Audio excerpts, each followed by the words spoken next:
we appreciate our presenters for coming on. We've got Tom from our building department, Judy from tax collector, Doug representing obviously the town as a town administrator, but also handling some of the town budgets.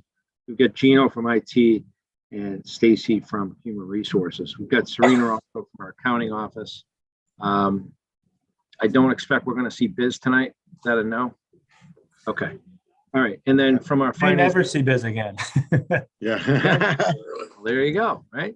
From our finance committee, we have myself, we have Linda, we have Bill Principe, we have Susan, new member, recently sworn in. So congratulations, Susan, and thanks again. Thank you. For volunteering. Thank you, Susan. We've got Bill Stewart, we've got Joe Gambon, we've got Kara. I don't see Megan. And I know Bob. I did speak to Bob briefly. He said he'd call me the next day. He wasn't able to call me. He's still battling quite a few things going on with him. So, yeah, I'm sure his absence tonight is health related, but we wish him well and hope that he recovers strongly. But in the meantime, we do have an agenda for this evening. Give 1 second, I'm just going to share that.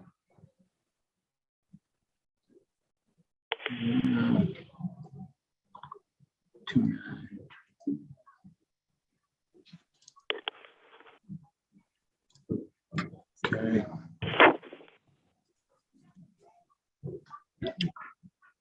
Technology is a wonderful thing, isn't it? When it works. All right, can you see my screen? Yeah. Yes. All right, so as I mentioned before, with some of our folks that are attending, these are the different budgets that we're going to review. We'll take a review of the minutes that Linda was so nice to pull together for us from the last meeting. And then we'll handle any open items and we'll start planning our next meeting. Keep in mind that we're not going to be meeting next week as it's vacation week, and a lot of us have a lot of responsibilities, including myself, that will pull us away from being prepared for the meeting. So our next meeting will be March 2nd, and we'll kind of, before we adjourn, we'll work on which departments we're going to invite between now and then. As a reminder to the audience, this meeting is being broadcast and reshared, I believe, on WRPS. And meeting minutes can be available or will be available in the clerk's office, as well as on our website as soon as they are posted. And those have to be voted before they can be posted.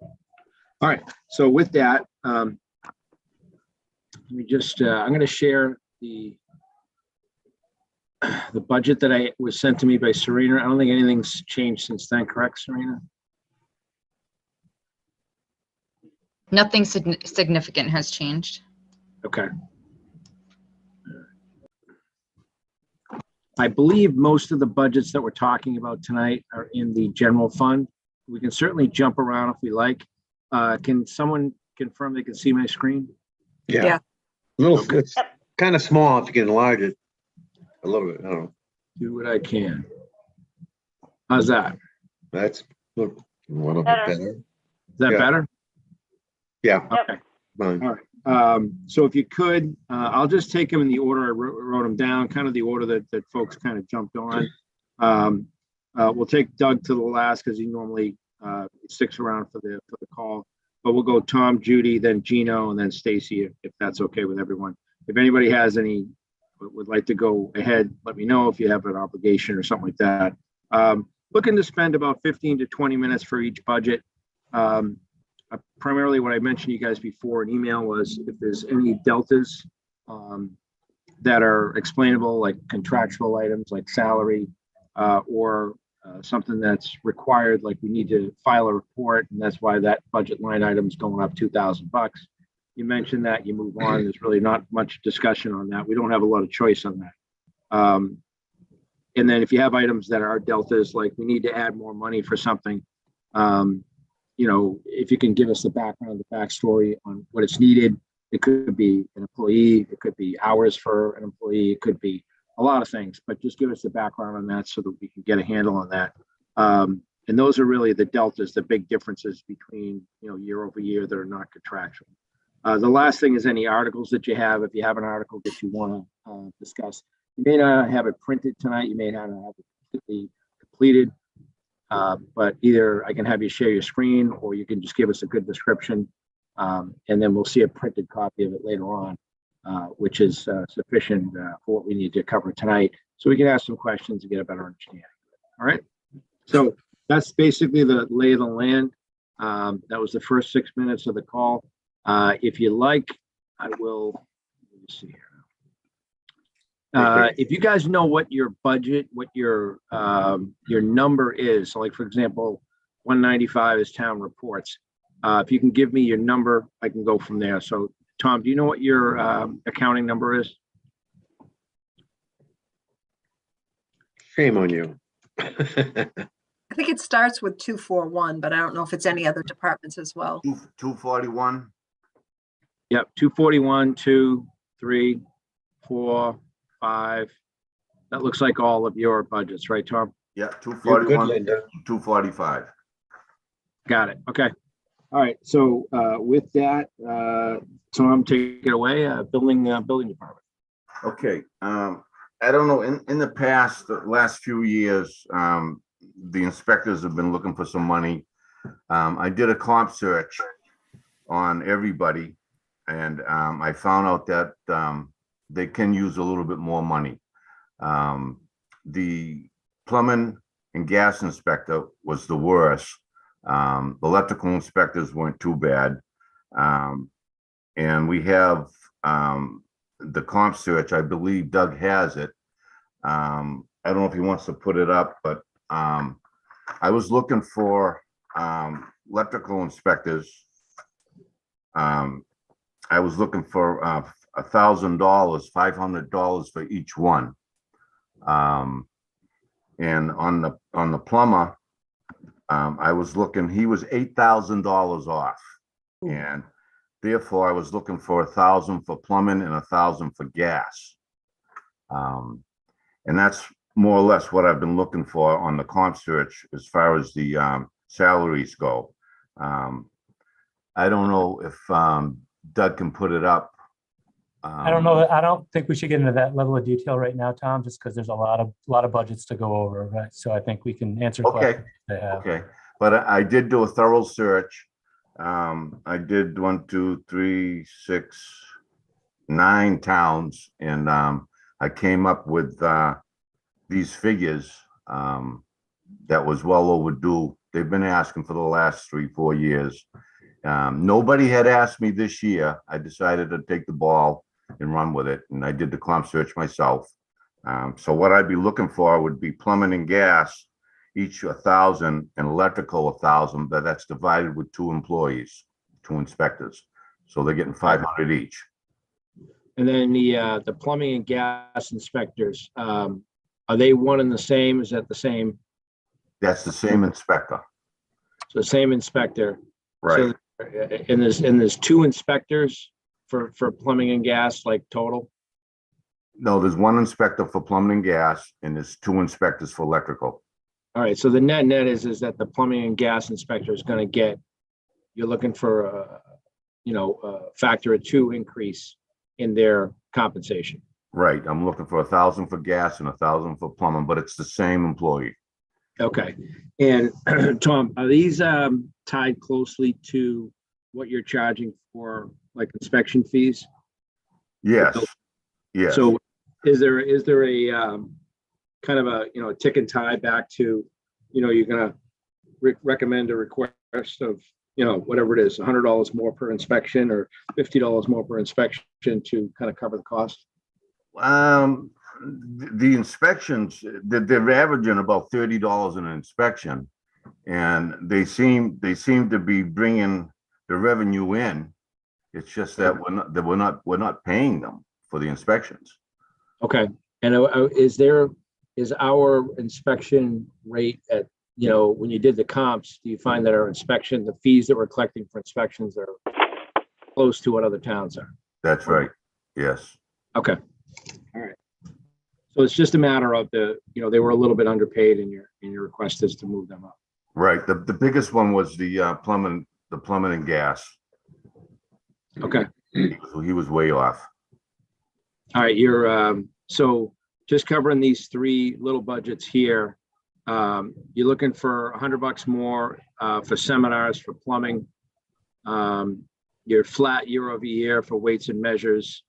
And you're looking for your flat year over year outside of the comps for gas.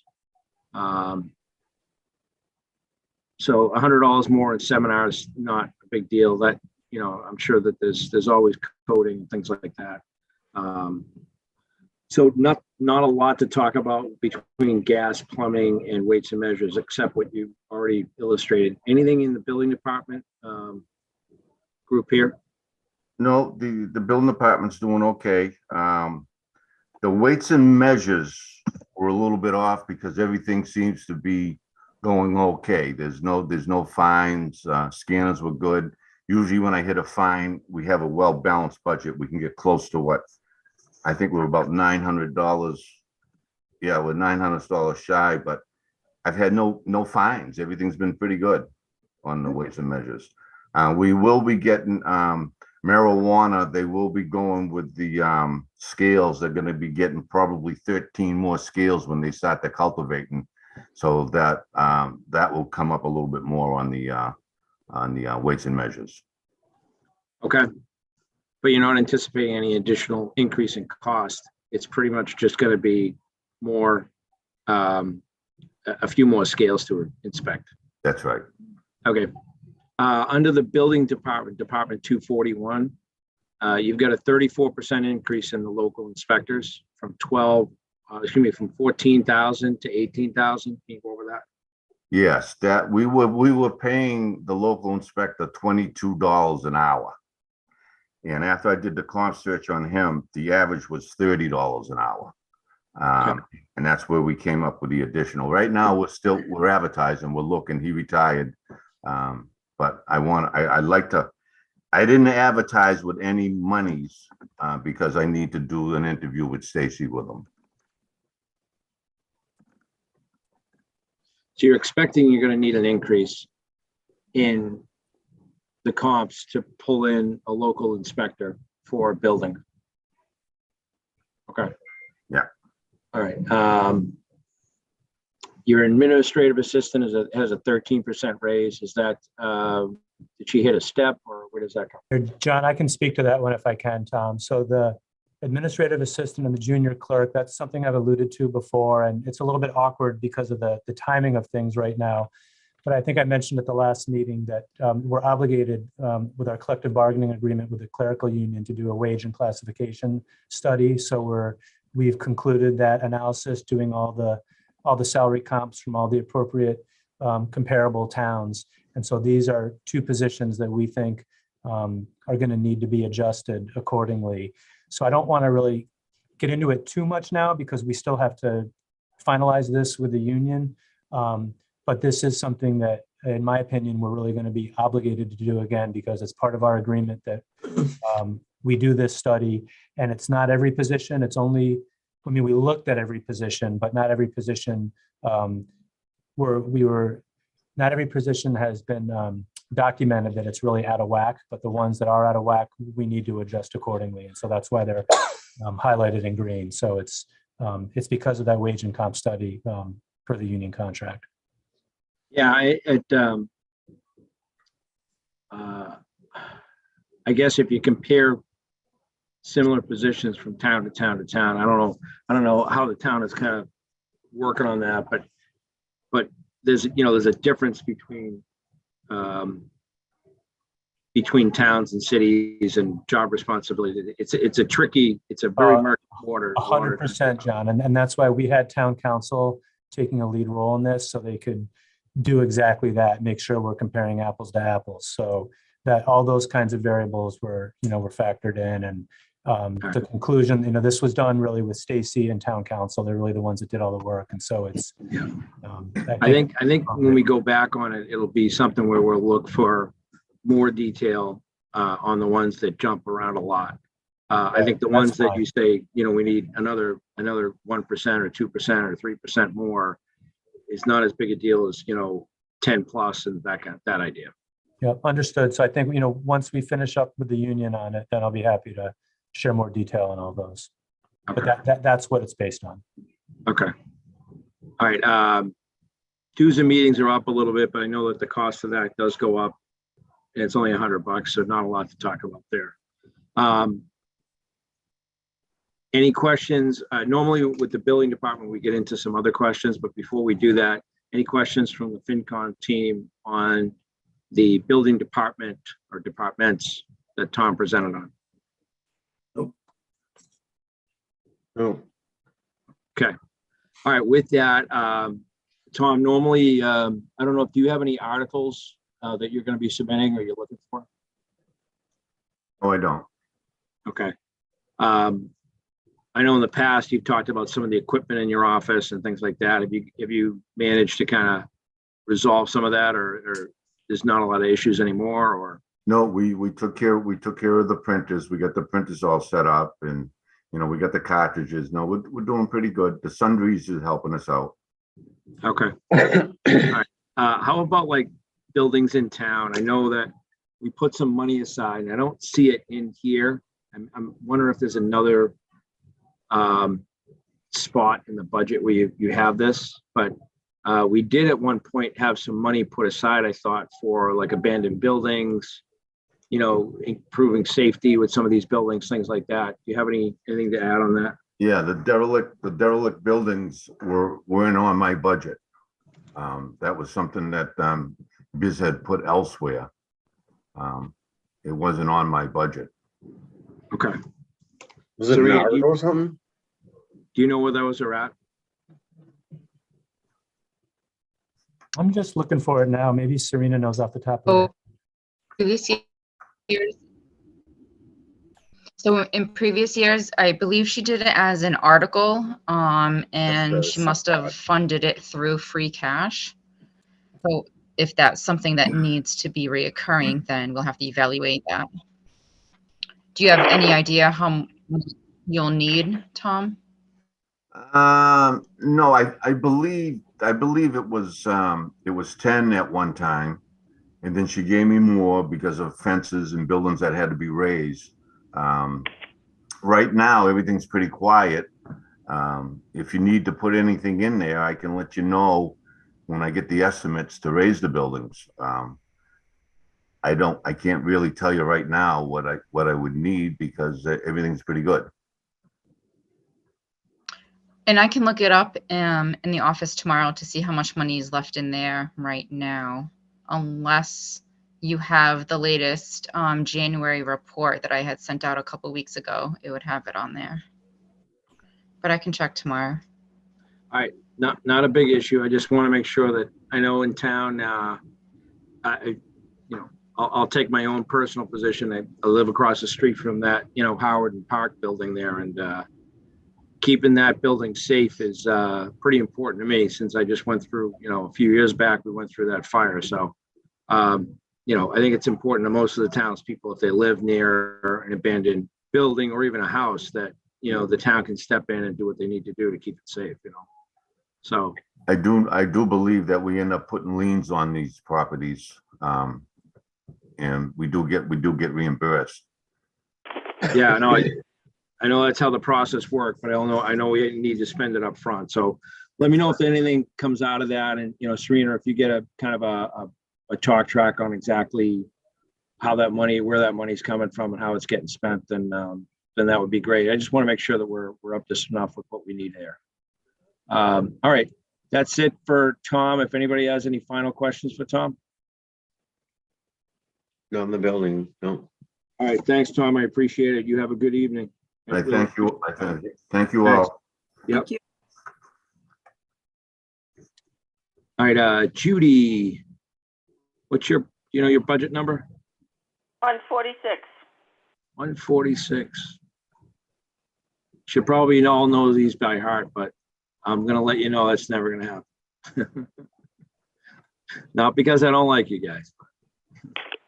Oh, I'd never believe that. Nah, come on. All right, Judy, here we go. So, Okay. As usual, my budget is relatively simplistic. It doesn't change drastically year to year.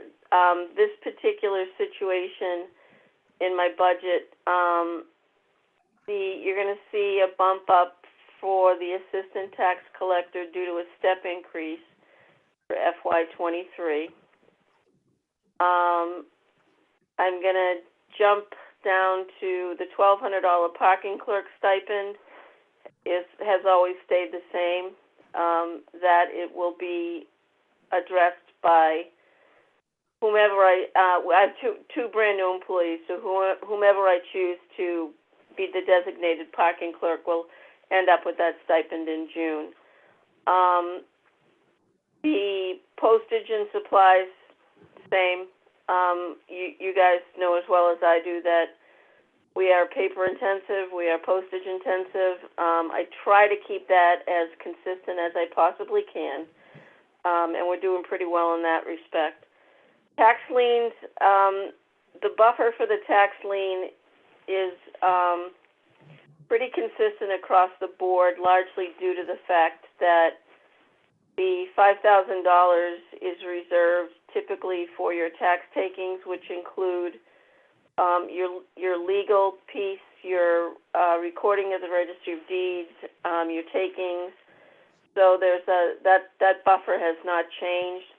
I'm pleased to say that for fiscal year 20, we got reduced from almost 87 tax takings, and I'm taking 20. So I'm very happy with that. So that those numbers, that buffer will maintain, but it probably will not be exhausted. Sundries, again, it's your basic paper supplies, printing, and the like. And the dues and meetings, I have kept it as a zero budget because I am completely finished with my teaching and my certification. All I'm doing is I completed my 5 years, so through the duration of my time, I will be done with meetings and travel. But what I would like to do with my new assistant, who is doing a phenomenal job, I'd love to give both of them kudos. That she's doing a phenomenal job. So I'd like to use I'd like to buffer that up with $1,000 in order to get her to school at UMass Amherst in the fall, to prepare her in line of a true assistant. Why did I leave the best for the last? My clerical, during COVID, my clerical position was a full-time position. When we did furloughs and we were asked to do cuts, I was very, I think, relatively aggressive, but it was fair to give back to the town what needed to be done. So I took that down to a part-time position and pretty much worked, while everybody was furloughed, pretty much worked full-time in the office and ran it, solely by myself, because we are not designed to be able to work remotely by virtue of the fact that we have to run checks, and we're very kind of hands-on with public and customer service. So there was a necessity to be in the office. So my contention here is that the clerical position went back to a part-time position. My wish list is to put it back to a full-time, and my rationale is double-fold. We are experiencing greater volume since the town hall is now opened, and we have also almost tripled our workflow in that the breakup of water, sewer, and trash as 3 separate entities has greatly increased our volumes, both on both on the receiving end for the revenues as well as the processing end back to the treasurer. So that is my big item that's on my wish list, that go to a full-time position in order to accommodate the increase in what we're expecting and what we have not expecting, what we have experienced with the change in the volumes for the utilities. And that's pretty much it. Okay. All right. So I'm starting to repeat here. Yeah. Oh, I think that's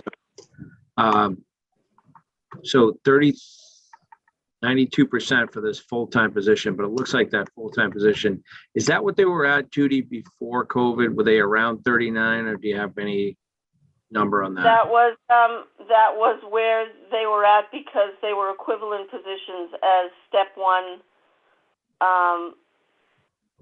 beginning positions. So when it kind of worked out, the equivalent as the person that was in there existing as full-time and then left, the new one that came in, it's pretty much maintained as a status quo, if you will, and financially. That hadn't changed.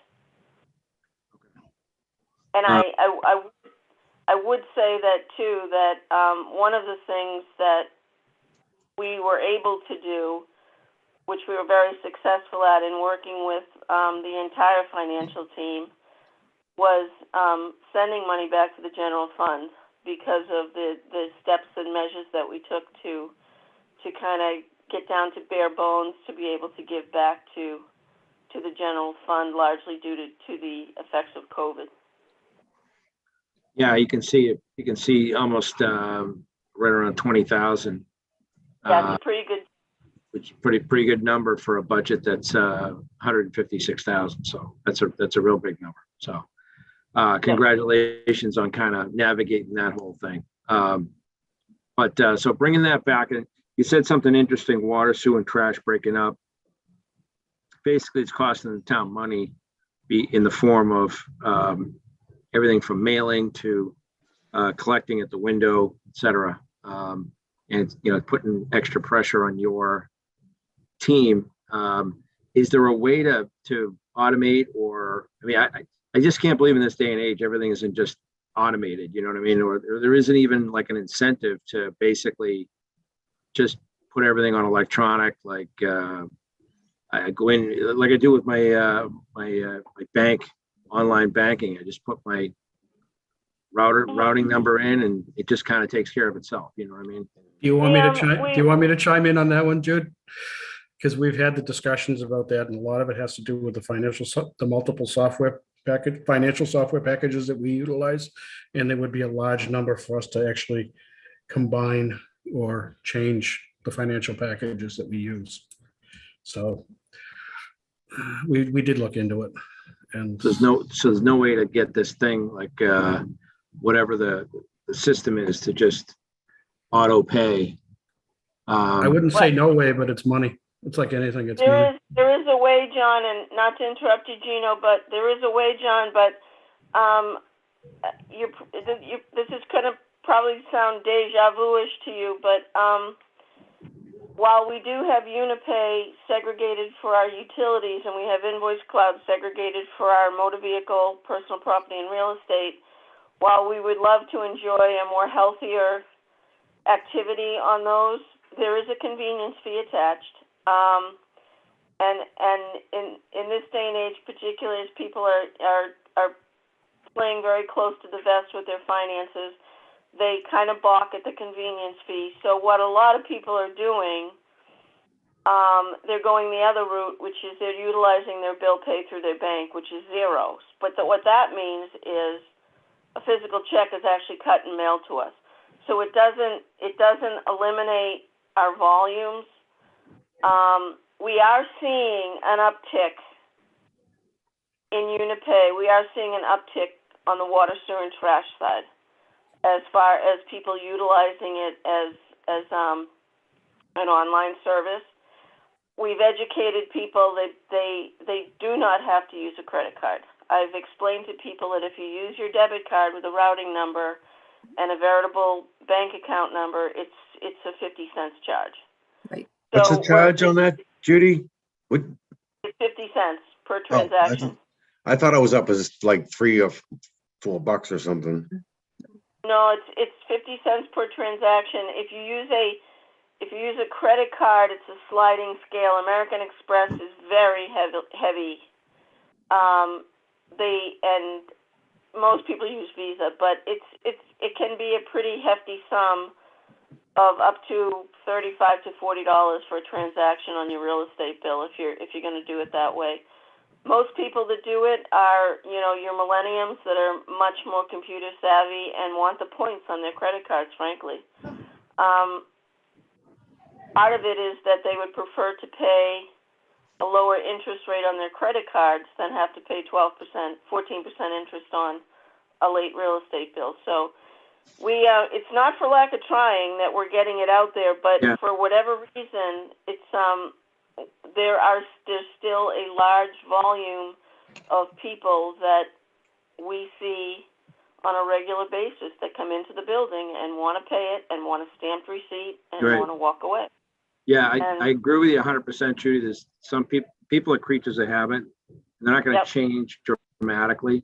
But I like, you made an interesting point. Like if somebody pays on their bank, it's still going to get you a check. If you still get a check, it's still office time for you to kind of manage through it. I wonder if there isn't like, on the back of our real estate bills or any of the bills that we send out, that they can pay online. It's just, pay online with a routing number and for 50 cents, save some time. We have, when we had, we changed vendors for real estate and motor vehicle and personal property, and we did enlarge it. The real estate bill is a very busy bill, so what I'm attempting to do in the next segment is send out a buck slip to make that even more prevalent. Yep. Our new vendor will not charge additional postage for a buck slip. It will still be bulk postage. So I think that will help people. But and to add to your point, John, the bill pay checks, not only are they checks that have to run through the system, but more often than not, we have to look them up to see what people are paying. So it's kind of a double-edged sword. So it is. Right. In a perfect world, you would love everybody to utilize Unipay and Invoice Cloud, but you're always going to get, I think, your bill pay people.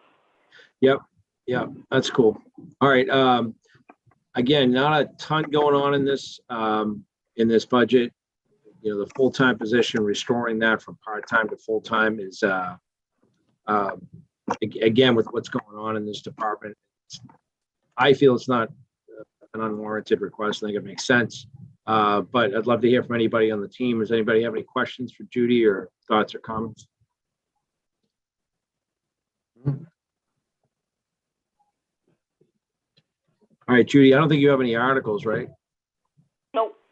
Okay. Thanks, Judy. I think you're all set. Thanks very much for your help. I appreciate it. And thanks for doing what you're doing.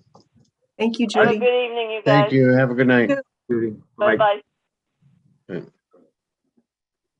All right, Gino, data processing, 155. Yeah, 155. Yeah, Is that all there is for you, Gino? that's all there is. Yeah, there's not a lot of increase. There's, it's pretty straightforward stuff, as you can see.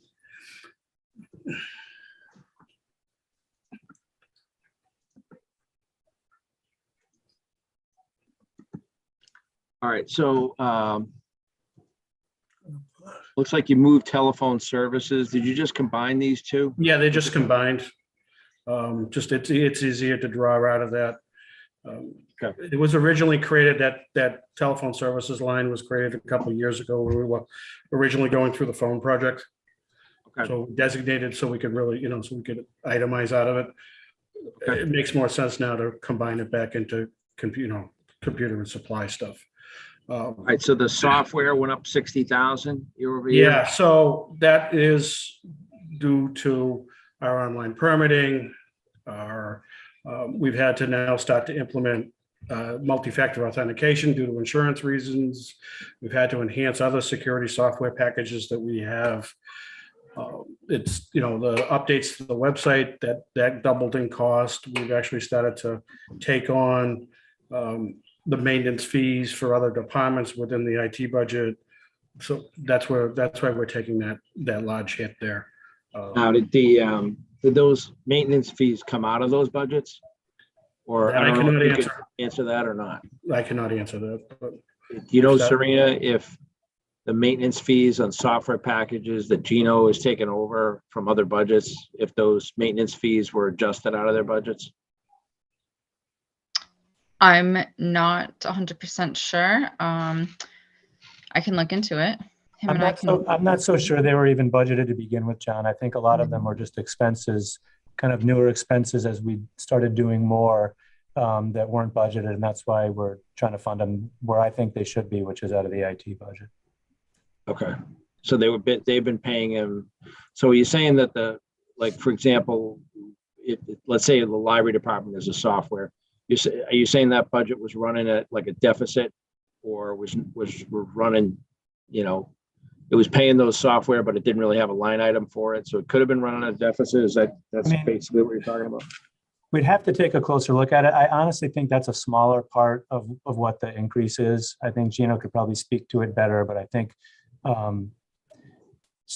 Gino, why don't you focus more on some of the higher cost areas associated with that computer services line increase? From the other department. Yeah, for example, we see, our backup and security software solution went up by over 7%.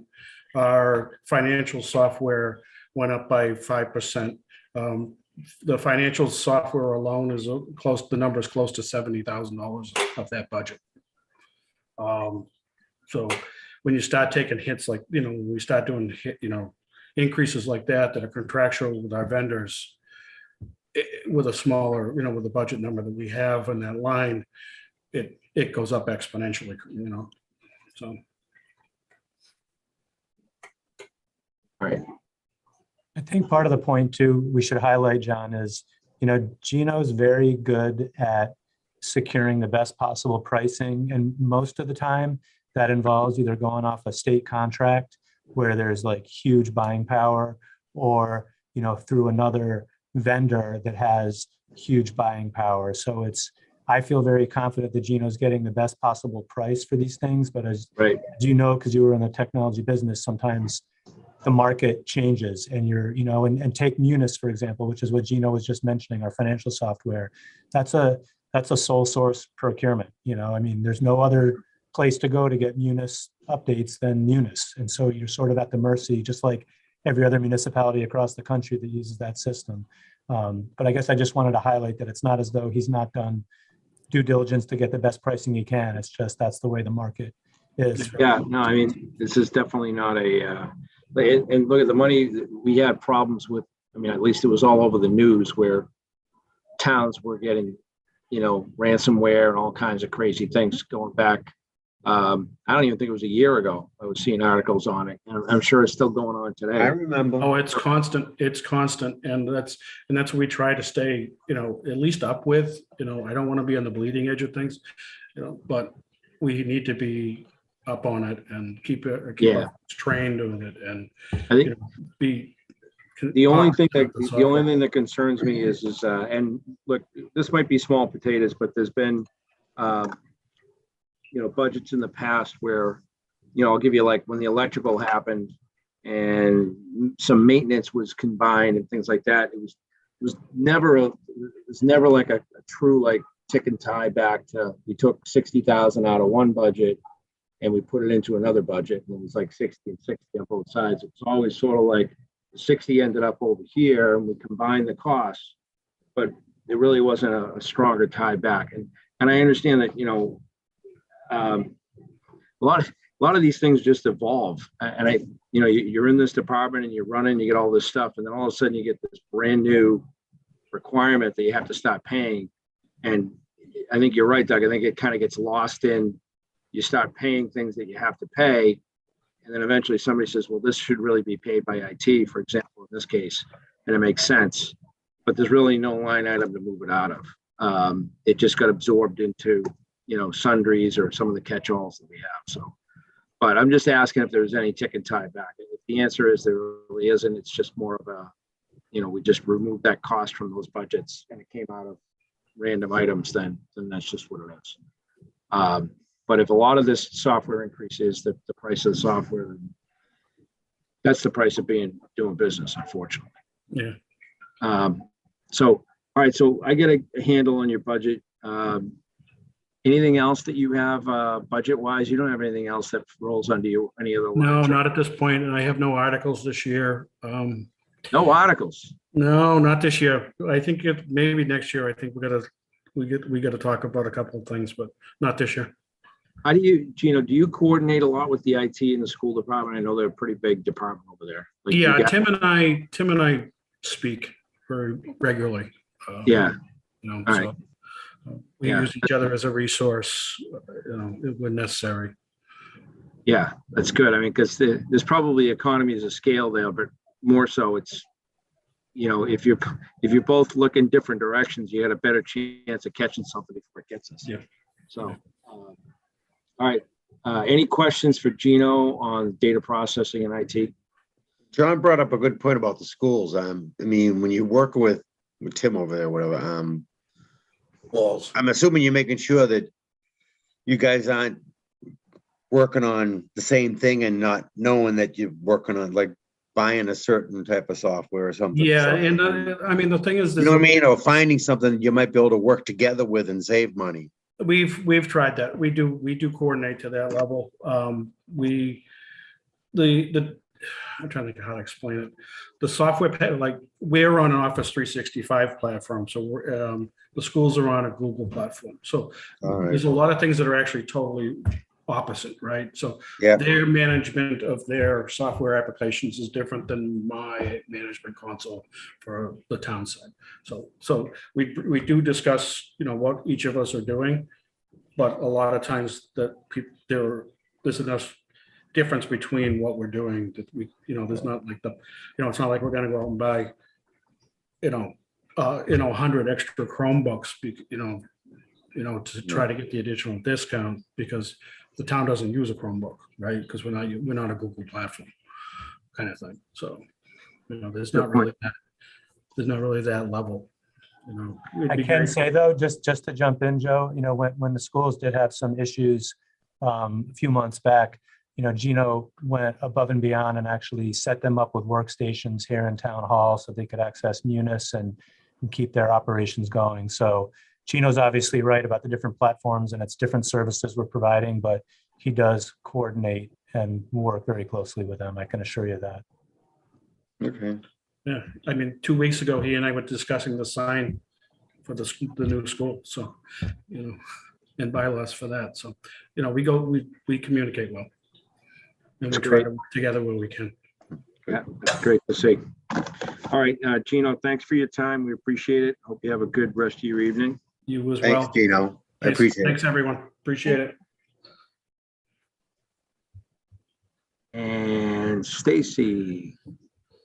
So John, while you're getting to the new personnel. 152, What is Thanks. it? Thanks. 152.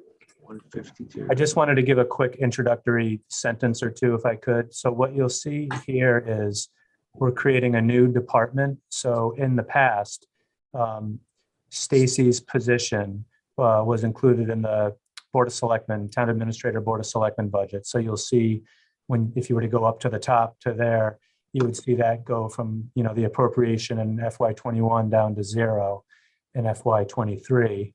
So if you go all the way up, so you see human resources on row 9 there, that goes to 0 because we're creating a new department. So, and then so you can skip back down if you want. And so part of the reason for that is, I guess it was one thing in the past as Stacy's position has grown from kind of a benefits coordinator position and how it's grown over time to become an actual HR director.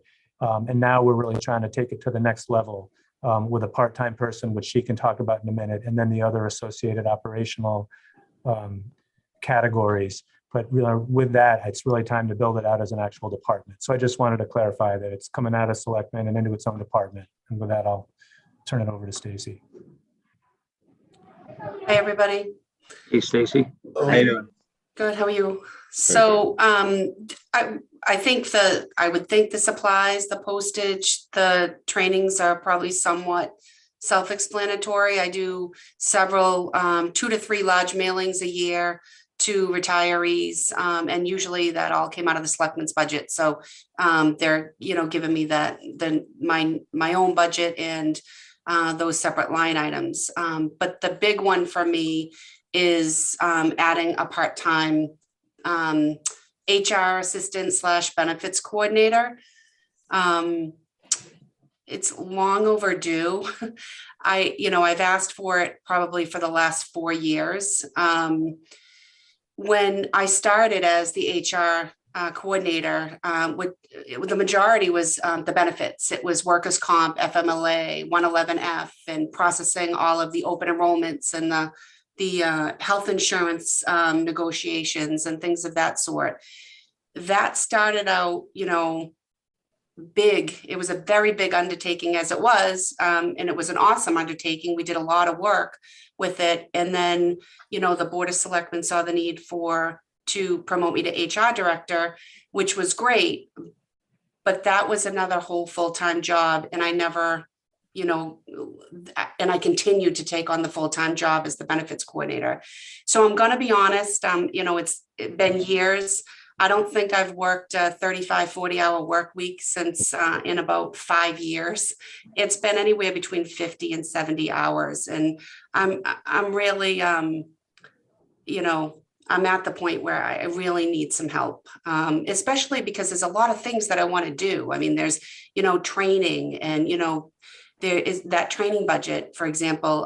In the future, it would be nice if we could even increase that a little bit so that we could get our wellness training back that I had a few years ago, where we did, competitions or heart health months or, recognition for employees. We had competitions between the school and town hall for, through Weight Watches or for colonoscopy, signups for colonoscopies and all these great things that relate to our health. I would love to see that come back and be able to educate our employees so that we have a healthier base, and engage our employees more. I think a lot of that's gone by the wayside because the nitty-gritty work is just so much of it that has to get done. So this assistant, I just want to make clear, there would be 2 separate positions. So I would still continue with all of the confidential, the personnel issues, negotiations, like the wage and classification projects, and working with Doug and, town council on the higher level work. The assistant would do more of the, the tracking of the FMLA and the workers' comp, the queries that I get queries, a stack of queries every week. That would be a huge help. Filing. So some of those tasks that take a lot of time, that could be done by somebody that, is at a lower level than I'm at, and free some of my time up to be able to do some bigger and better things. So that's kind of where I'm at. Do you have any questions on the position itself or your thoughts? So, Stacy, you mentioned it was another full-time job when you took on the director role. Yes. Can you talk a little bit, like, you mentioned all the things you were doing as a coordinator. So as a director, like, what other responsibilities did you take on? As director, so I took on all of the personnel issues. Well, obviously at times, Doug and town council are involved, but for the most part, the personnel issues, grievances, COVID-19 protocols, new telecommuting, furloughs, layoffs, all of that fell under me. OSHA, it was new, mandatory with municipalities what, 2 years ago now. That's a large undertaking. Actually, a lot of towns hired an OSHA coordinator. The Federal Motor Vehicle Clearinghouse, that's DPW class CDL licensors have to be all entered into the systems every year, or if there's any violations have to be entered into the system. Thankfully, we haven't had any, but that You has to take be care of that monitored. for the highway department? Yeah, well, I work with Dave, so if Yeah, there's I know. anything that comes up, then he'll let me know. No, I guess I'm thinking of how many actual number of employees do you have to do payroll information for and health and stuff? The health, well, two different things. For the town side, the payroll is probably anywhere. I mean, roughly the number of full-time employees that you have to offer benefits to, the basic Well, benefits. There's over 500 between the school. Oh, and wow, the town. okay. That's a lot. Yeah, so, and I should point that out. I do the, I Well, do, and I asked because I'm a controller for a company and I do the insurance like you do. I oversee the HR manager that would be you. And I know all the things that she has to go through state, and all this PFML is like, that's a Right. pain in the neck right now, Mhm. taking care of that. So I understand where you're coming from on that one. So I'm just to let other people know too. I mean, she's not, saying it's hard. If you're putting in the hours now, if you're putting in 60, 70 hours to keep up with and do some of the stuff that this person could do part-time, I could see where you're coming from, but bringing back those health benefits like trying to get people into healthy programs and doing colonoscopy programs. I found with my company, in my experience, we tried to push that, and a lot of people just didn't want to take advantage of it. I don't know why. I tried to push it, but I don't think my HR manager was good at advertising it and pushing it. But Well, again, I think it's I won't tough. drag it overhead. Yeah, no, I mean, I think it's tough for HR, I think, because again, everything else always is more important, right? But in the end, especially where I handle the health insurance and I can see, from year to year, how are we doing with our claims? What are we going to do for a percentage increase? Are we able to negotiate it down, or, those types of numbers? When you see, we want our employees, we want our claims to stay at a lowest level we can. So the more we educate them, hopefully the better off we'll be in that area of health insurance. So I think right now with all the people that have refinanced, and you have to do all these employment verifications for that, so people can, otherwise they'll lose their financing if you don't get in that. So I'm having a problem there right now. That's- You don't get that there are a lot. verification in, so you gotta jump on something like that. Everything, and that's just Yeah. it. All of that stuff has a quick turnaround. The retirees, I had double the amount of retirees in the last year and a half than I did, since I've been here in 8 years. In June and December, between the school and the town. That's a lot of work. Those are, important discussions about, Social Security, Medicare, whether you're under 65, over 65, the paperwork, the communications with Plymouth County.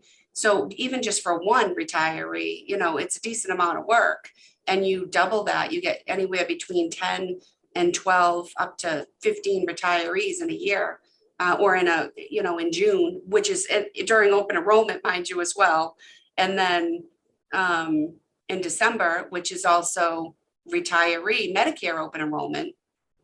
A lot of conversations with retirees also that are coming through is they don't understand that when they talk to somebody that calls them, and that if they say yes to something, then they're automatically signed up with some new plan and their insurance drops with us. And then they're all nervous, and I have to get on the phone with Medicare to help them through it. So there's just a lot of important conversations and things that happen, but I have to drop everything to have them.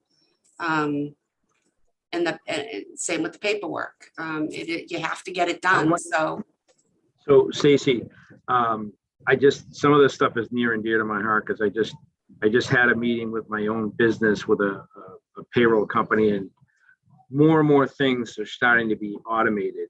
So can you talk a little bit, like, do you have what you need from a technology perspective? And if you don't, like, are you going to be able to free up some time to try to implement that? Because the technology aspect of HR, like, I can send a new employee now, well, in a week or two when I'm up and running, I can send them a link and it'll ask them every question. They can upload their IDs and it'll print out all of their paperwork, all completely done, electronic, no hands touching it. You know what I mean?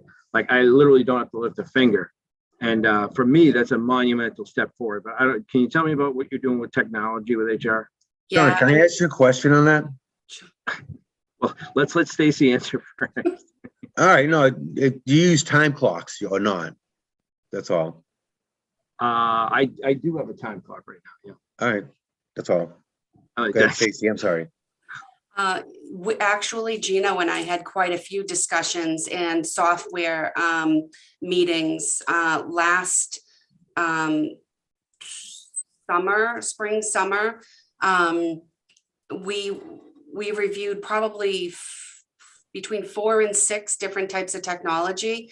They're just really expensive. And it was something that we didn't think, although we could have used COVID money for, it was going to be reoccurring every year in the budget. And that was something at the time that just the money wasn't available. So, it could be anywhere between $30,000 and $60,000, depending upon what you want it to track for you. Like for HR, it would be massive if I could have applicant tracking, FMLA tracking, workers' comp tracking. Like, it would be huge. But as separate from that, time and attendance is something that will help the treasurer's office, all the department heads, the treasurer's office, the accounting office, HR. But it's costly. And, I looked into the one, Harper's is very cheap. The Harper's is our payroll system right now. So they have a third-party time and attendance system that if we thought, oh, well, this is actually pretty cheap. So maybe we'll at least do time and attendance piece. But then as I started doing research with other towns, there's a reason why it's cheap. I mean, there's a lot of back end fixing the problems. It really isn't a great system. It doesn't talk as well as, the salesmen say it talks, according to the other towns that use it. So we have a benefit admin system now that we got, 4 years ago, when we brought on our FSA. It's through AFLAC. And, that's not a great system. But if we were to pay for that on our own and upgrade it, again, you're talking minimum 60 grand a year. So, we're dealing with what we have, but it's one of the things that I have still on my agenda, and actually have appointments with a couple of other technology places in the next, I think, 2 months. I think I have 2 set up. So I'm learning and I'm trying to do research, but it's going to cost some money. Do you know, Stacy, would the town be eligible for workers' opportunity credits or employee retention credits? The employee retention part is under CARES. And then the workers' opportunity credits has to do with, if an employee comes to us that's, maybe they're on food stamps or whatever it is, and we give them a job and take them off unemployment or whatever it is. I know as a business, I can get these, but as a town, I don't know what our opportunity is there, if any. I don't know about the latter. Through CARES, I know that we looked into it last year when we were looking into some of the software. And I believe we could have used the money for that, but it would have been the reoccurring expense. At the time, we didn't even know how much money we were going to get in state aid. So it was something that we couldn't commit to, or, that Doug and the team couldn't commit to because it was going to be a reoccurring cost that wouldn't have been paid through from CARES going forward. So at the time, the decision was made, not to move forward or not to look further into it. Because it was just not going to be sustainable at the time. So it's most definitely on my plate. I would love to continue to look.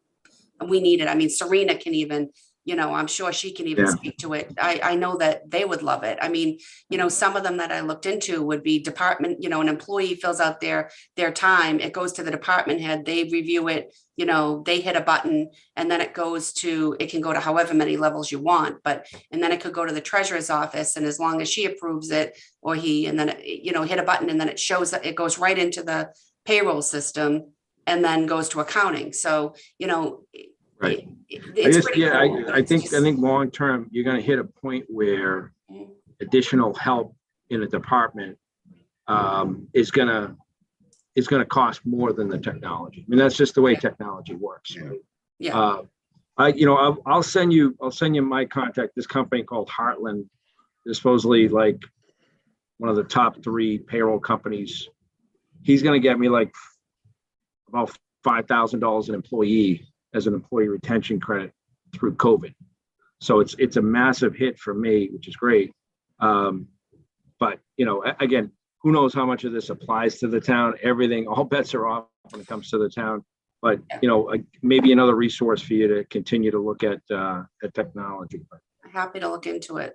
Sorry to digress, but I think that's the path that HR is going to eventually go, and you're going to be managing technology more than you're hopefully managing paperwork in the future. I think that'll be a little bit better. I think that would be awesome. Yeah, me too. All right. Any articles for your group, Stacy? I don't think so, do I, Doug? No. Yeah, Sorry, this is my first go at having my own Yeah. budget, so Doing I gotta be great. on. I anticipate fine. though, her first article, probably in a year or two, will likely be some kind of new system, just like you were discussing, John, but not for this year. Understood. Okay. Any questions for Stacy? I've got a question not related to the budget directly, but to both Stacy and Doug. With respect to Tom's comments earlier and doing the wage survey, the comps. I don't know Tom. I don't know his expertise. Are you confident that he was truly had a rigid analysis comparing apples to apples on that? That's a good question. Thanks. Stacy did review it, and I'll let her speak to that. So, Yeah, I had several comps going on at the same time. There was, so when he told me he was looking into this, I said, great, if you could just, I set it up for him and said, if you could get XYZ. And then I had some contacts with, I think 3 other towns, plus I have the HR benchmark that I pulled from, so that we were comparing all of the same information. But, we actually worked on it together, and then he put it together, and then I reviewed it just to make sure that, what his numbers were what I expected and what I had, come to myself. So we did work on it together.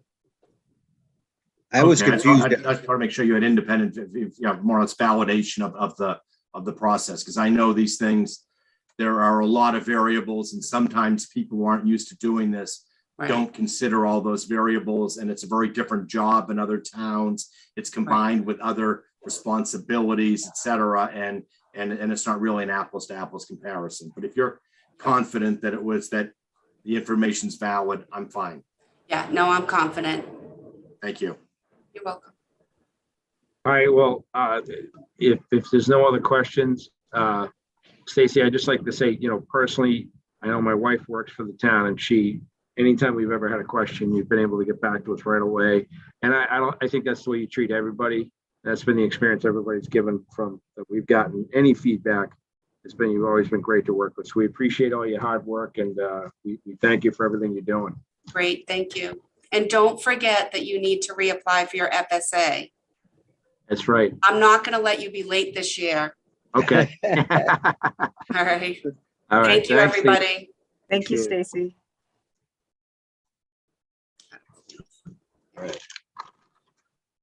All right. So I think we're down to Doug. We got everyone, right? All right. All right, Doug. So we're going to roll up to the top where we were before. So one of the things I did want to tick and tie together, Doug, was that there's It's 4250 here in supplies that were going through your budget at one point.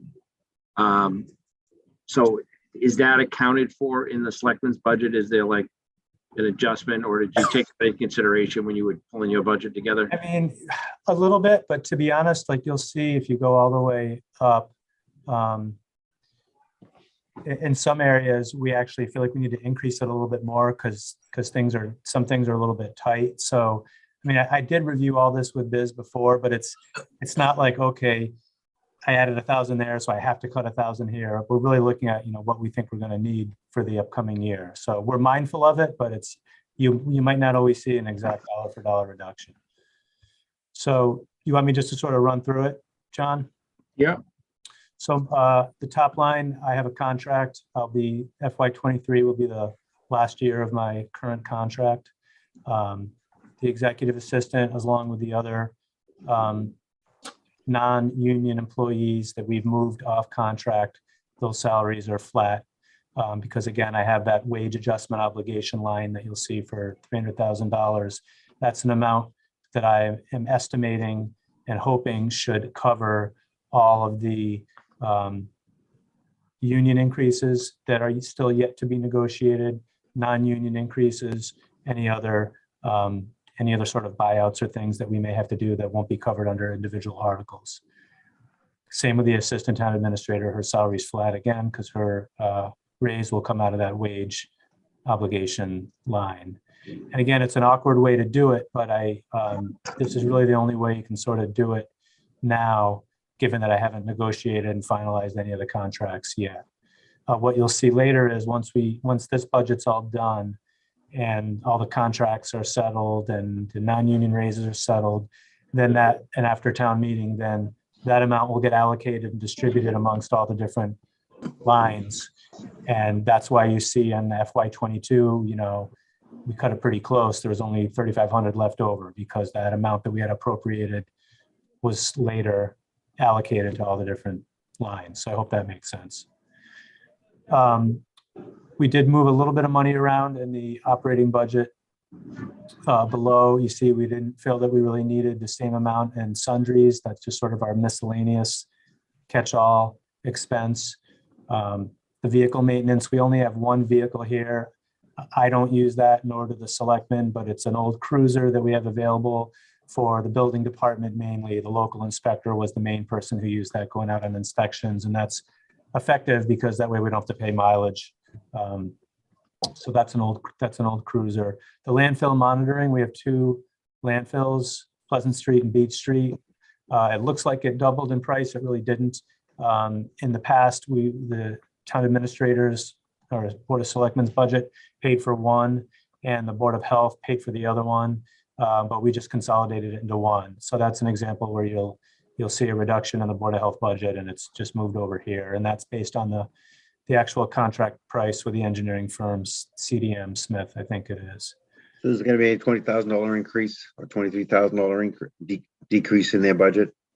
Yeah, I'd have to see the exact amount that was in there before, but it was, there's a significant, whatever was in there before is gone and it's moved up here. But the 80,000 is what's actually contracted for the upcoming. I haven't had a chance to, I'm the liaison. I haven't had a chance to talk to, that's I'm the fine. liaison. I haven't had a chance to talk to Deli yet. Yep. The professional and technicals was something newly created last year. Yeah. And that is sort of a general line. Could be used if we have to hire someone to come in, say to help a department who's short-staffed, and doesn't have a department head in there. We need to, hire a temporary treasurer or something like that. Or it could be training for munis training for new employees, a variety of different uses. And Doug, are you going to use that line item in FY22 to cover business leaving? Are you going to move that money into that? Yeah, so right. So what we're going to be looking at is over these next, few months, we're going to be saving the salary because Biz is not here. But the person that we've hired who's going to be coming in to start 1 day a week, 1 day a week is obviously less than 5, but his hourly rate is a lot higher than Biz's. So that's something that if I need to, that I would dip into it for that. So that. Do you know where that line item is year to date? Like, have you used any of it? I know that I have obligated a portion of that. We're working with the Joint Waterworks, and we've hired a professional and technical consultant that's going to help us do some community outreach on what the town is doing with PFAS remediation and water improvements. So I don't have the exact number in front of me, but I know that a good chunk of that has been committed for the communications consultant to help the waterworks in the town with that. But I can certainly get back to you with the exact number. Advertising is going up a little bit. You know, that is a variable expense. It's not something that's static from year to year, because we'll handle, you know, all kinds of advertising, whether it's different public hearings that different boards and committees have to absorb. You can see we actually spent more than 4,000 in FY21. So in talking to my executive assistant, she thinks a $1,000 increase is warranted. On the conference and meetings and dues, we just combined that.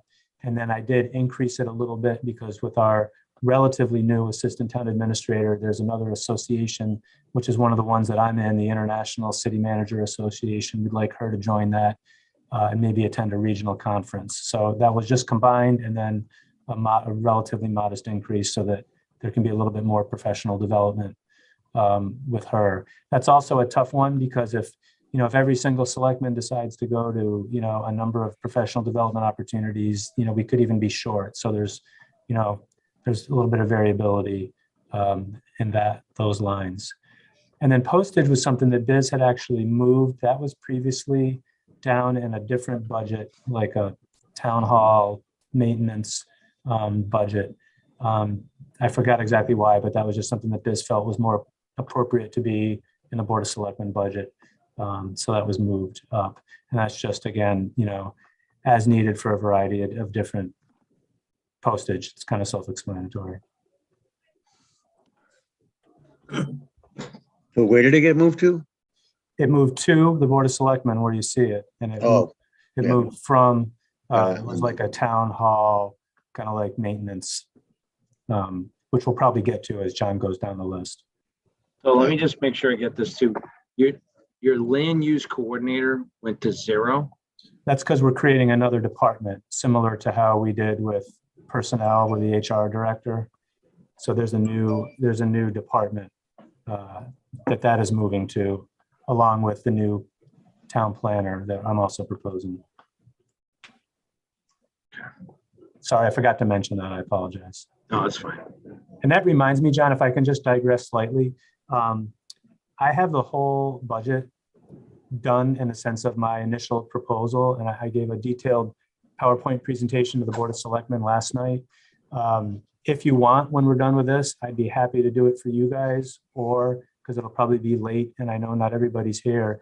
If you want, I could email the whole committee the link to the YouTube video from the Board of Selectmen meeting last night, and then everybody at their own kind of convenience could watch that presentation. But that might be helpful because I really kind of highlight a lot of the different changes in each of the departments. So I'll just throw that out there. Whatever you'd like, I can do it tonight, or I can just send you all a link and you can watch it later. Where is so this is 122 is you. What's the rest? You have more than that's. I mean, first of all, to address your point, yeah, I think let's roll through this. The nice thing is we're making pretty good time. I mean, it's only 8:15 here, and we're on our 5th budget, so we're cruising along here. So let's just continue. All right. If you want to go down to 151, that's legal.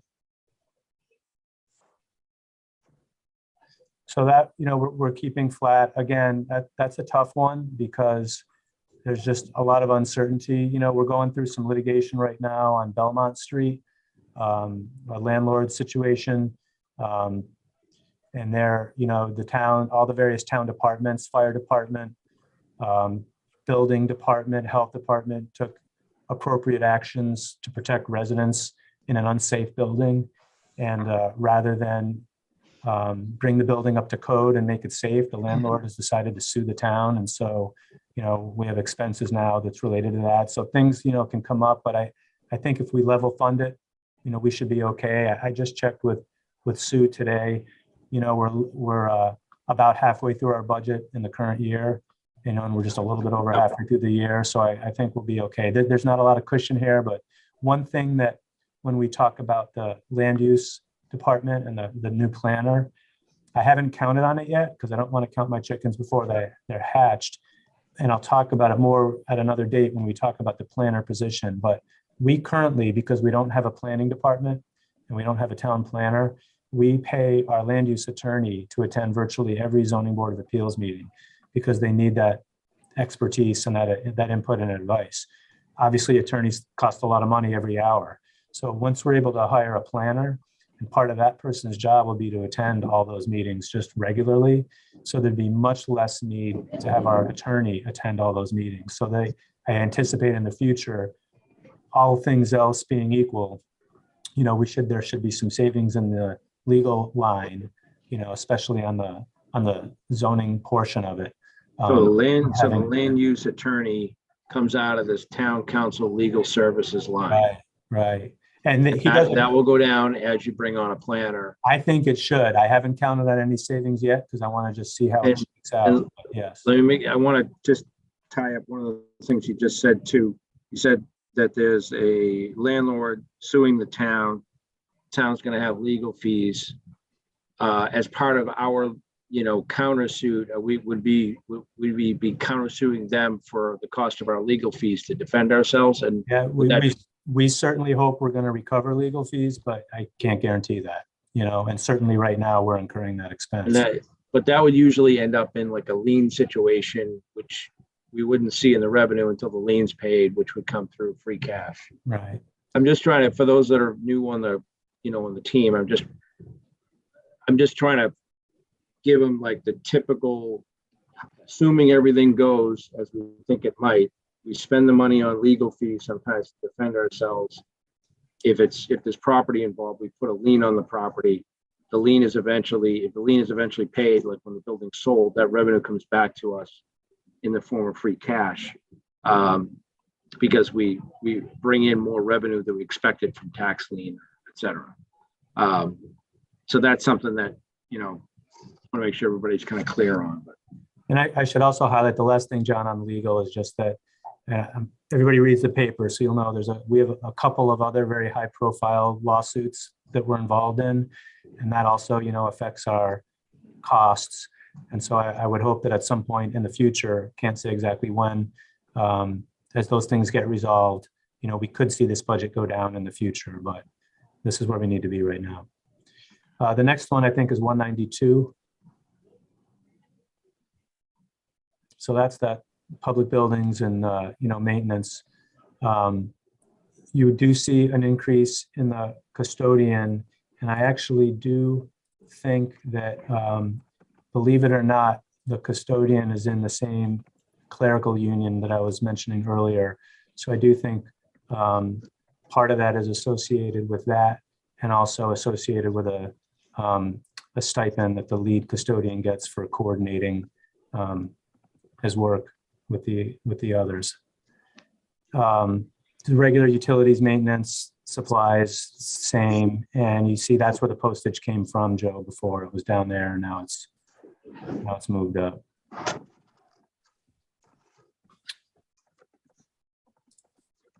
And then I think the next one is town reports.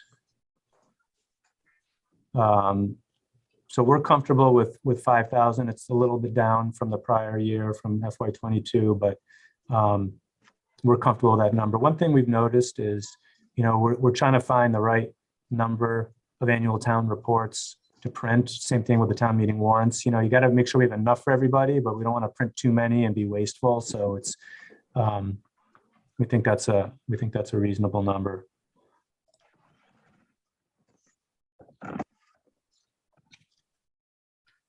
So utilities. So the utilities looks a little funny, and I'll do my best to explain here. So this is something I worked on with Biz before she left.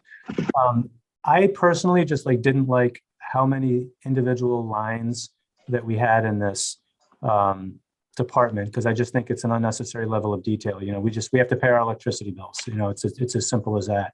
As you all know, we have the capped landfill where we have the solar project where we get net metered credits that was done many years ago.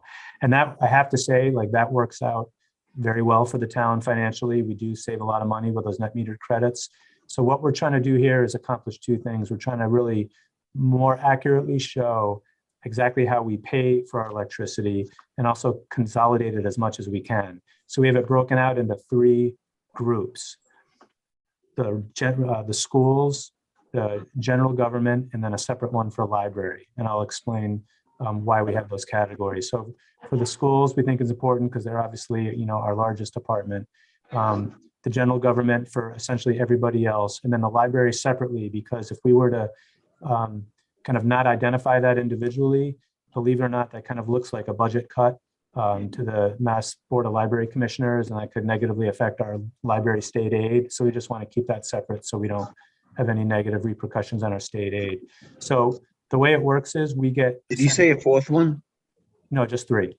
Yeah, okay, sorry. So the way we pay our electricity bills is we get two bills for essentially every account. We get one for the solar energy that's generated from the solar panels. We have to pay for that electricity, and that gets allocated to all the different accounts. And then we have a separate bill that's generated from National Grid, where that's like the normal bill people see, where you have your supply and then you have your distribution, and those bills have a net metered credit on it. So the combination of those two bills, the solar bill plus the National Grid bill with a net metered credit, the grand total of that is the net of what we pay. So that is a great savings compared to if we didn't have the solar. We wouldn't have the solar expense, but our National Grid bill would be a lot higher than that. So in talking with Biz, initially when we first came on, we were really way out of whack, and that was primarily because before Biz and I got on board, and I apologize for getting into all this boring technical stuff, but when you have a solar power purchase agreement and you have these net metered credits, there's a schedule called a Schedule Z that National Grid makes you have. And that schedule, for whatever reason, before we got here, was really out of whack. And we had credits that were built up on accounts that we couldn't realize, and then other big accounts that didn't have any credits associated with it. And we were afraid that we were actually going to be short in the budget. And we did a lot of work with National Grid. We were able to transfer credits between accounts and then update that Schedule Z. So, and that combined with, the aggregate energy, the aggregate electric plan that the town has, which town departments are a part of, I think we'll be okay if we keep it flat, which is pretty good. So just, I want to go back to the library story here. The actual in 21 was 6674, but that represents the fact that they were pretty much closed for the better part of 2020 with COVID, right? And then we had them at 19.5 in FY22, and we're recommending that they go to 15.7. Is that the right flow? Yeah, I believe so. And I think part of what's happening too in 21 is you're not seeing all of the solar costs, I think, for the library there. So some of them are buried up here. Yeah, maybe? I think some of them are buried up there. Exactly. So it's sort of like a work in progress trying to clean it up. Okay. All right. Well, the net is that it's flat. Right. All right. Is town audit yours? Yeah. Well, I mean, that's me and Serena. We still have to negotiate a final number with the audit. We have to get a new contract, but I think in talking with Serena and Biz before she left, we think that's a reasonable number. I think the next one you can go to is 293.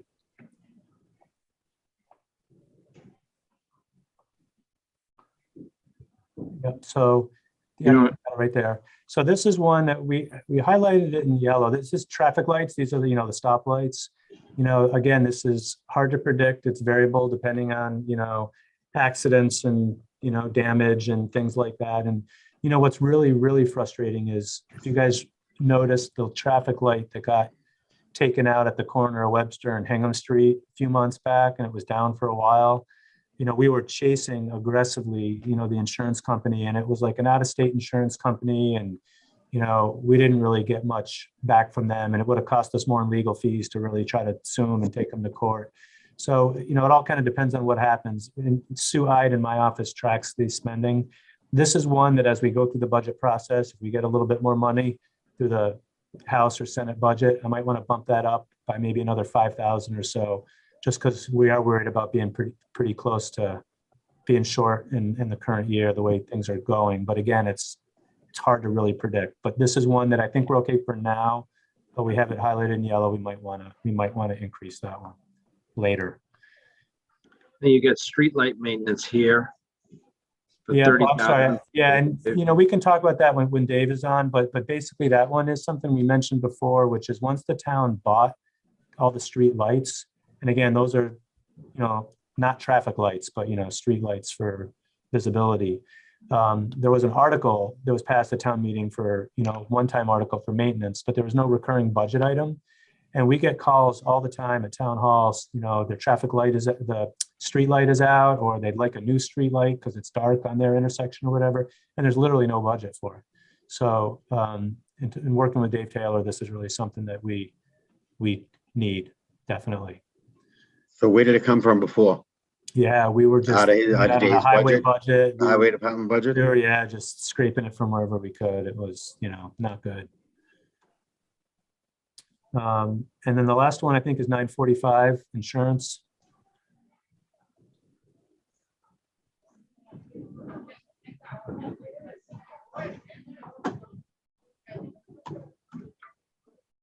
It's assessments. Yeah, so that's, you see the 1.144 million. That's a quote that I got from our insurance broker. We have added some, additional flood coverage. We have a couple of facilities that are in flood districts, so that has increased costs a little bit. Part of it also is, we're still paying a bit of a premium for some of our outstanding litigation that I mentioned earlier. So in addition to saving some legal fees in the future, once those things get fully settled or adjudicated in whatever way, ultimately we should get some kind of either reduction or reduction in the increase of our insurance premium associated with that, because this is both liability and property insurance. But, it is what it is. We have a lot of employees and a lot of facilities and a lot of property. Okay. I noticed the overlay, and I'm not sure if this is you, Doug, or Serena would talk about this, but there's a big reduction year over year in the overlay. Yeah, that would really be better spoken to from Deb in assessing, when she comes in, because that's really the Board of Assessors that, determines that. We base it off their recommendation. Okay.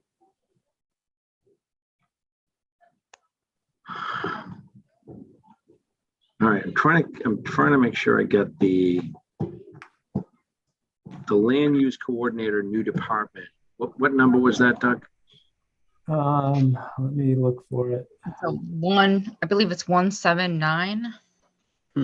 Serena's showing off now. Let's see if she's right. Good job.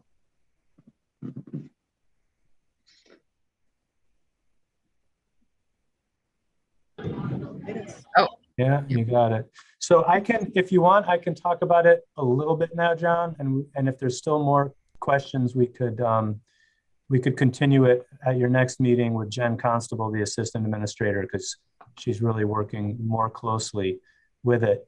But generally what I can say is, this is really a core town function, a core town department. And I should preface it by saying that this is in no way, and I want to be super clear, in no way any kind of negative reflection on any of our land use boards, whether it's conservation or zoning or planning. All those boards do a fantastic job, but they're all volunteers and they all have other jobs.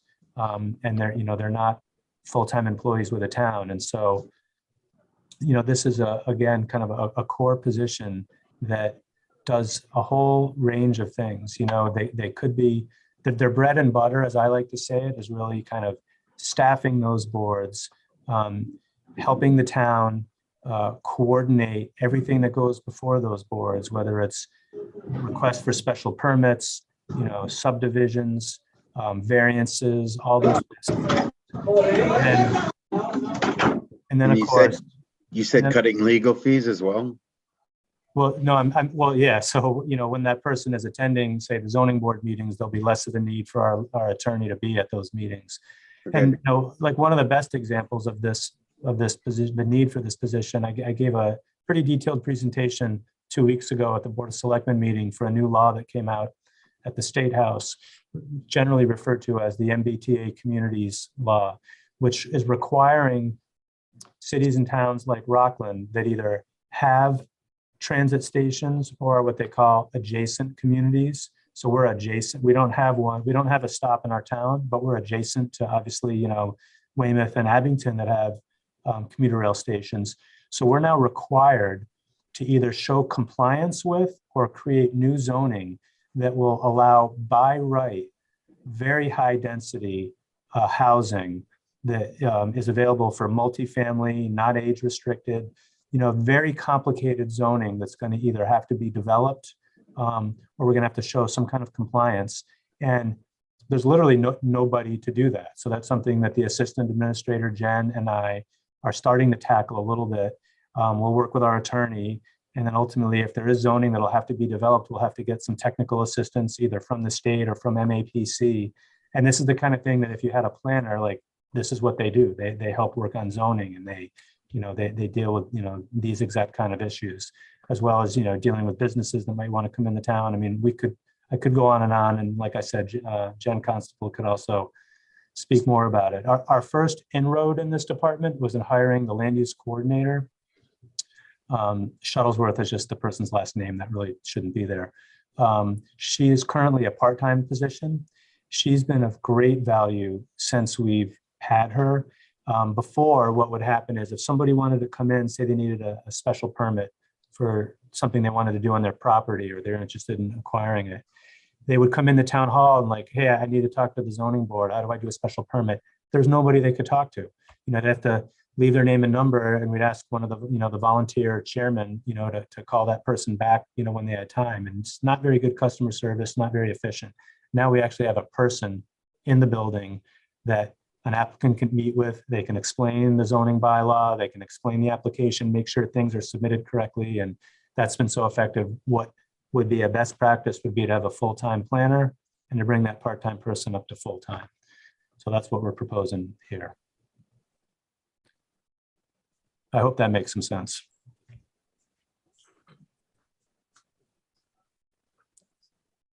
Hey, Doug,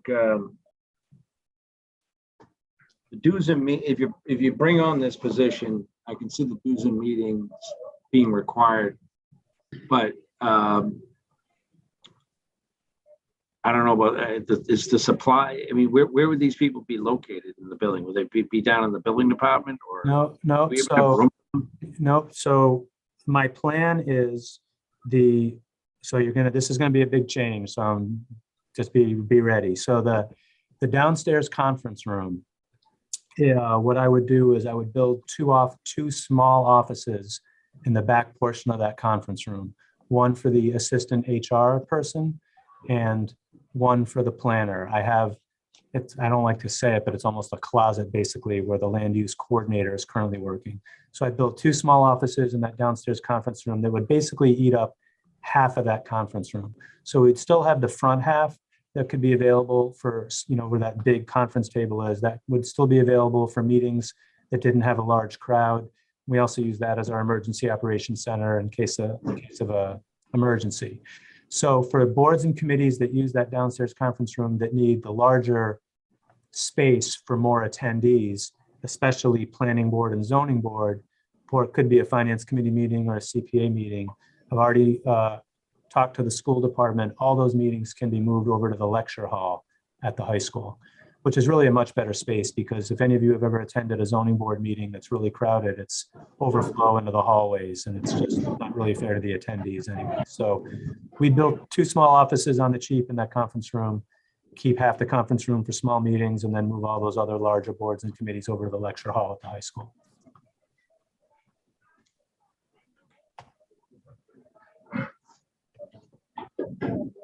All right, so obviously that's a big jump forward. Do you think that have you considered an in-between step, Doug? Because it's,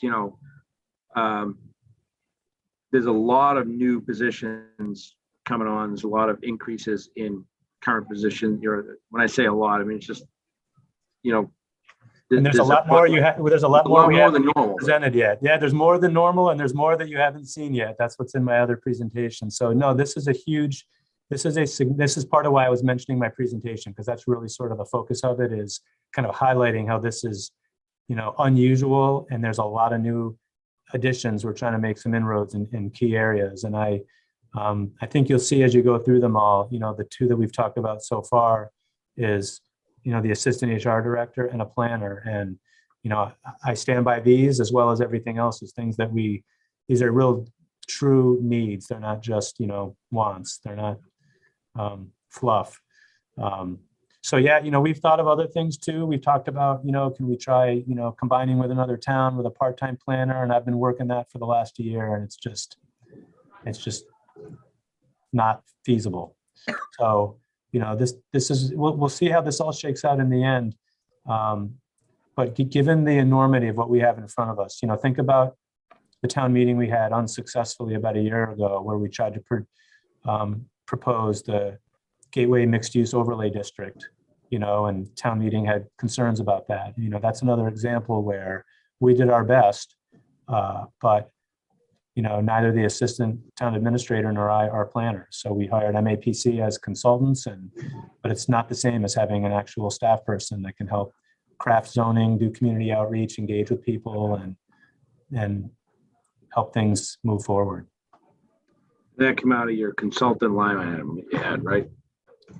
I think on that one, we actually got funding. We got external funding to pay for that particular exercise. All right. So yeah, it's big. I'm not minimizing it and saying this is a small thing. This is a big thing, and it's something I've been talking about since the first day I was here. Yeah. Doug, do other towns our size have planners? Absolutely. Okay, Yeah. so it's a common thing. Yes, it's what not having a planner is extremely uncommon. Extremely uncommon. When I'm talking to my peers, and it's people literally just kind of jolt back and they say, "You don't have a planner?" I'm like, holy cow! Yeah, it's unusual what we have now. Okay. What are the questions we have for Doug? It's 8:40 right now. I mean, Doug, do you feel like you covered a lot of what's in the presentation? What do you think? Just the allowing people to review the link would be sufficient? Yeah, I mean, that's, we could do that if you'd like. I could send the link, and how about this? Everybody could review it, and then maybe at the following meeting, I can answer any questions anybody has on it. That's fine. How long is it? Yeah, right. I don't think I go on for that long. I don't know. Maybe I'm kidding. for I'm kidding. 15 or 20 minutes. Yeah. But I'm happy to do, whatever you want. But Okay. All right. Well, if you have the presentation, you want to send it over and send the link. I think we can start there, and kind of go over that. Now, are you in your presentation? Are you covering all the positions across the entire budget, or Yes. just you are? Okay. all of them, yep, the whole budget. I get into all the articles that we're looking at this time, use of free cash to cover all the articles. It's the whole thing. All right. Well, I think we're probably going to want you to review it on the next meeting, even if it's in. Sure. If we've had the chance to review it, we can maybe skim through it a little bit faster and be a little bit more pointed with questions about, individual items that you had presented and talked about that we want more information on. Absolutely, that's fine. Okay. All right. Do you have anything else to share, Doug? Or Serena, about, revenues or anticipated expenses, things like that? Not on the revenues. Do you have anything, Serena? I can't think of anything. Nope, not on the revenues. I was just going to say that I looked up the derelict properties while we were sitting here, and they still have 10,000 available in that line for Tom's use. Was So it, we was, still- it- was that an outside article that wasn't in his budget? Is that right? Correct. Okay. Thank you, Serena. You're welcome.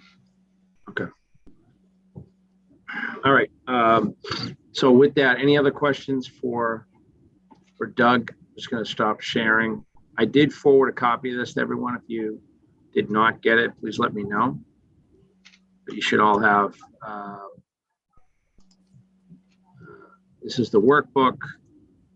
And then there was a town accountant ad that you had sent over, Doug. Yes. So that's a good opportunity for us to contribute to the town. I did forward this to everyone. You can, open it and share it if you like. I'm not sure if there's anything being shared online or anything like that, but it gives it is something that could be attached online and shared as well. So. And it's also on the town's, website. You can always just share a link from that as well. Right.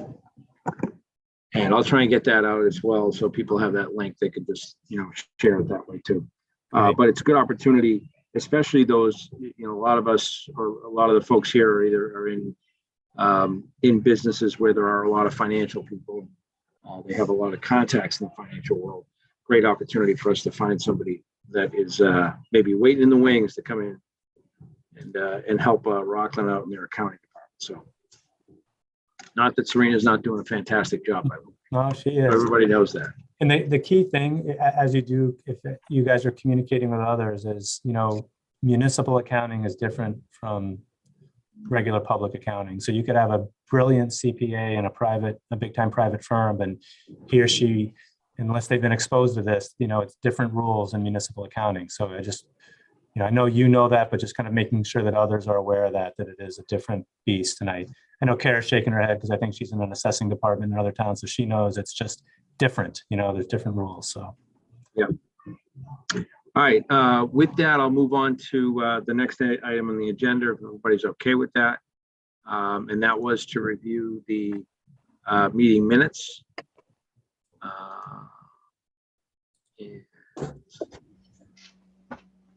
Should go to my inbox because that's where I would find it.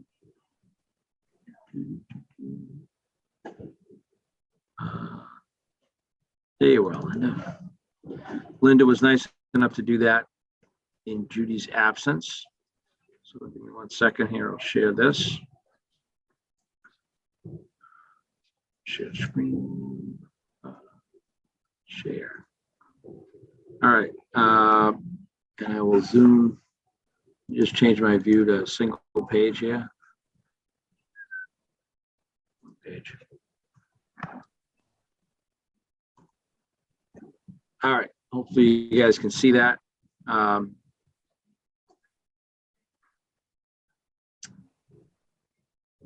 Bobby, Julie, Megan were also absent tonight, so no issue there. Everybody that's on here can vote on those. Susan cannot, unfortunately, Susan, because you were not sworn in at the time. So Was this last week's meeting? The last? this Yeah. is February 9th meeting. Yep. I really didn't participate in it. You joined late. I had no audio. I couldn't hear a word anybody was saying, so that's why I jumped out. Well, we I will, joined. Do you want me to take that out? Yeah, put me as not there. I didn't vote on anything. Did you guys even vote on anything? I have no idea. I think we vote. We I may mean, have voted on I was some minutes. watching for a while trying to get to fix my audio, and I was up and down. I don't know. It took me half an hour after I signed off to fix it. Finally. Okay, so we got so Joe, you'll abstain from voting as well. Yeah. Mr. Doug talked about the union contract, different things that he's in the process of going through. Liz Landy, I believe, and if I didn't forward everyone, I apologize, but Liza did get back to us with some answers to some of the questions that she had. So we can take that and go back to any other future questions. Talked about new elections, registered voter budget. Allison Sullivan, treasurer. went over, a lot of different things for her. Talked a lot about health and dental insurance, how that flows. Serena presented the accounting budget. We know there's a lot of movement going to be with the contract of the town accountant, depending on how that goes. And we're going to have to be paying some outside help to get us through. Okay. Balance budget to the selectmen on the 15th. Doug, is the budget effectively balanced at this point? I didn't get to the Yes, bottom. it is. Yes, it is. Yep. That's okay. So based on what you presented, including all the changes that you're expecting, we feel as though the budget's going to be balanced. And that includes giving the, and then the school their 70-30 split. Yeah, you'll see a very significant increase in the school budget this year. All right. So with that, I know Lori presented and then mentioned that she's going to be moving on to apply for a selectman role. So, or I should say run for a selectman role. So wish her luck. Any other questions or any other comments on the minutes? I think the only thing that I would change would be that we move Joe to absent. Yeah, that's fine with me. Okay. All right. With that, I'll entertain a motion to approve the minutes for February 9th as amended. So moved. Motion. Okay, I have a motion from Bill Principe and a second by Bill Stewart. All in favor? Aye. Aye. Any opposed? All right, and that is a vote. Okay, so those minutes are approved. All right, anything else left on the agenda to discuss? Other than picking out some additional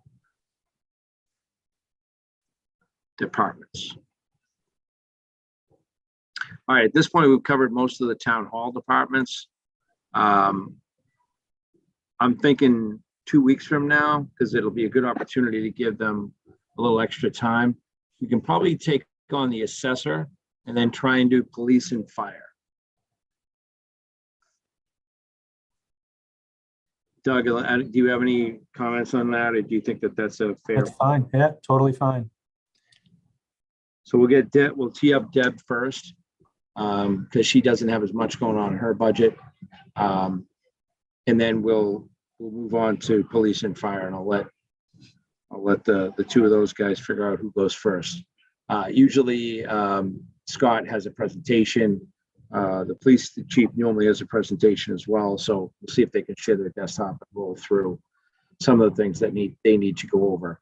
If you are the liaisons, and I don't have it right in front of me for fire and police, has anyone met with fire and police yet?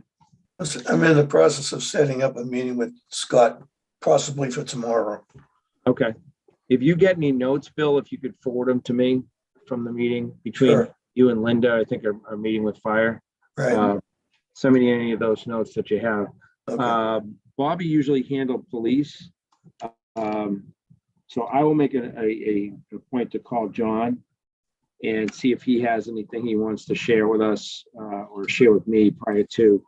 And if I have any notes out of that conversation, then I will forward that on to everyone as well. So that at least we'll have some sort of preparation in advance of the meeting.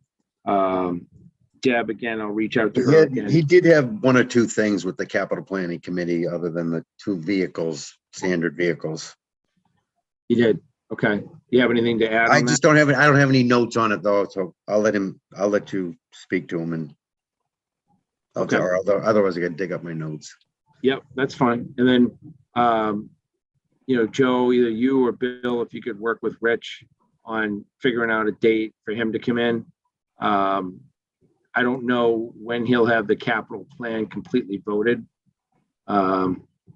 So you could, check in with him and ask him to just reach out and let me know when he feels like the capital plan will be tied up. It's just trying to coordinate with the departments because we canceled tomorrow's meeting, because the only thing we really need to go over is discuss how we might alter our scoring or whatever on ratings. Okay, It's something we'll cover it at the next meeting instead of wasting the meeting time. sure. All right. Well, if you, like I said, if you could just reach out to Rich and just say, give us a date when he thinks he'll be comfortable presenting the capital plan to the committee, and we'll make sure we get him in.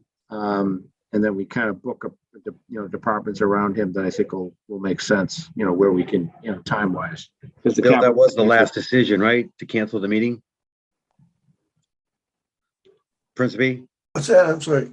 I says, was that the last decision we made yesterday to cancel the Yes. capital planning committee meeting? Yes. Yeah, all right. We were texting back and forth the whole day, the other day on all of this. All right. All right. Right. So let me know on that. But again, we'll handle police and fire next week. I'll call the police. Linda and Bill, when you meet with Scott, you'll send over something.